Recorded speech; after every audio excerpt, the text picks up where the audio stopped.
A mund të jenë njollat kafe ose të errta një tregues i diabetit?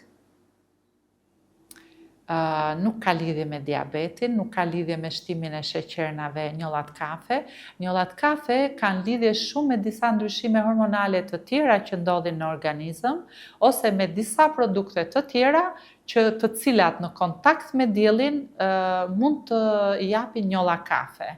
Kryesisht në zonën e fytyrës, por njollat kafe mund të formojnë edhe në pjesën e krave, në pjesën e qafës, në zona të ndryshme ku ne mund të kemi për shembull zona të inflamuara ose element të kuq në lëkurë për arsye të kalimit të një patologjie tjetër të lëkurës, mund të ndodhë që në kontakt me diellin mund të kthehen në të kafta. Por mund të ndodhë edhe kur përdorim kremra të gabuar ose kur marrim disa medikamente të ndryshme, të cilat rrisin fotoaktivitetin e diellit në lëkurën tonë dhe mund të japin njollat kafe.